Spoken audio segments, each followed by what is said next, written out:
Oke, selamat datang di sesi bedah buku kita. Hari ini, kita bakal menyelami sebuah drama psikologis yang luar biasa menegangkan tentang komunikasi, dan sumbernya langsung dari surah Al-Baqarah. Kita mulai dari misteri utamanya ya.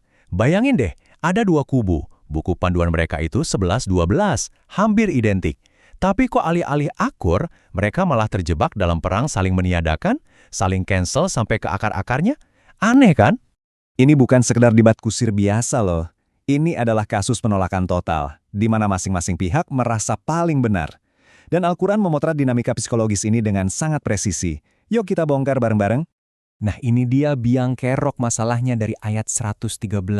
Ini tuh echo chamber level paling parah. Ego kelompok udah membutakan mata mereka dari kebenaran bersama yang sebenarnya ada di buku yang mereka baca setiap hari.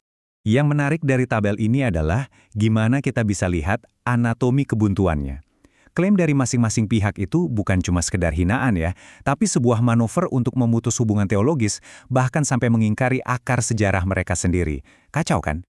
Al-Quran bahkan pakai frase yang tajam banget untuk menggambarkan ini, laisat ala syai'. Artinya bukan cuma kamu salah, tapi lebih parah lagi, kamu itu nggak punya dasar apa-apa. Ini semacam pembatalan total yang bikin pintu dialog langsung tertutup rapat. Tapi ternyata konfliknya nggak berhenti di adu mulut aja. Levelnya naik jadi sabotase fisik. Mereka mencoba secara harfiah untuk memutus saluran komunikasi dengan Tuhan. Lewat pertanyaan retoris ini, Al-Quran menegaskan kalau perbuatan itu adalah kezoliman level puncak. Ini sama aja kayak mencoba melakukan deplatforming terhadap Tuhan, sebuah upaya fisik untuk menyensor dan menekan informasi ilahi. Tapi Tuhan punya counter attack yang elegan banget. Di saat ada kelompok yang mencoba memonopoli ruang fisik, jawabannya simpel. Tuhan itu nggak terikat oleh ruang. Timur dan barat itu miliknya. Kamu nggak bisa mengurung Tuhan di dalam sebuah kotak. Konsep ini, Fatama Wajhullah, benar-benar jadi game changer. Ibadah jadi terbebas dari sekat geografis, koneksi dengan Tuhan jadi bisa diakses secara universal dimanapun dan kapanpun. Keren banget kan? Kerusakan komunikasinya naik level lagi nih. Sekarang isunya adalah menyebarkan hoaks tentang hakikat Tuhan. Dan jawaban Al-Quran untuk ini skalanya kosmik. Semua berawal dari satu perintah yang absolut, singkat, dan padat. Jadilah. Dan hasilnya seketika itu juga. Maka jadilah. Ini adalah level komunikasi tertinggi, di mana ucapan dan kenyataan itu menyatu jadi satu, tanpa jeda, tanpa proses. Nah, poin pentingnya di sini. Tuhan itu disebut sebagai Badi', sang inovator ultimat. Dia menciptakan tanpa butuh contoh, tanpa butuh pola. Perintahnya kun fayakun. Itu melompati semua proses biologis atau fisika yang kita kenal. Oke, setelah semua argumen canggih tadi, kira-kira apa keluhan selanjutnya? Ternyata ada aja yang masih nggak puas. Mereka mulai nuntut mau ngomong langsung sama bos besarnya, nggak mau lewat perantara. Ini adalah tuntutan validasi yang kayaknya abadi ya, mirip kayak kita udah dikasih buku manual super detail, tapi malah bilang, nggak mau baca maunya CEO perusahaannya datang langsung buat jelasin ke saya. Jawabannya telak banget. Masalahnya bukan kurangnya bukti, tapi kurangnya keyakinan di dalam diri untuk bisa melihat bukti itu.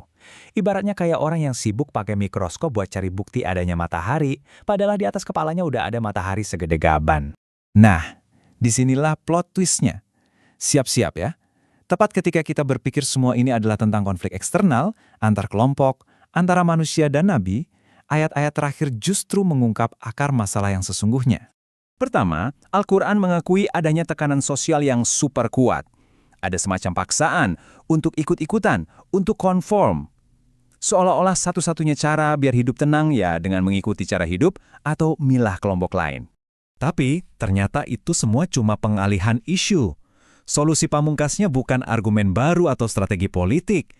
Solusinya adalah upgrade radikal terhadap sistem pemahaman kita sendiri. Dan inilah dia master key-nya. Kunci dari segala kekacauan ini, haqqa tilawati. Ini bukan cuma soal membaca teks, tapi tentang menghidupi teks itu dengan cara yang benar. Sebuah literasi yang mendalam dan bisa mengubah diri. Jadi, literasi mendalam ini punya 4 dimensi. Ada level teknis, yaitu bacaannya harus benar. Terus ada level intelektual, yaitu kita berusaha paham dan merenung.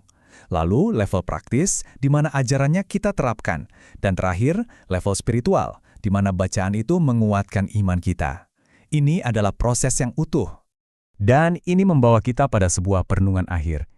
Di dunia yang super bising dan penuh benturan narasi ini, jangan-jangan solusi terbaik itu bukan dengan berteriak lebih kencang, tapi dengan belajar mendengar dan membaca lebih dalam.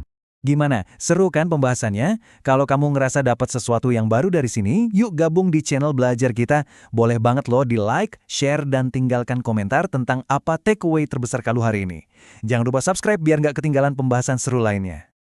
Oh iya, seperti biasa, semua sumber referensi dan bahan riset yang kita pakai untuk pembahasan ini udah kita kumpulin dan bisa kalian akses di kolom deskripsi di bawah. Terima kasih sudah menyimak.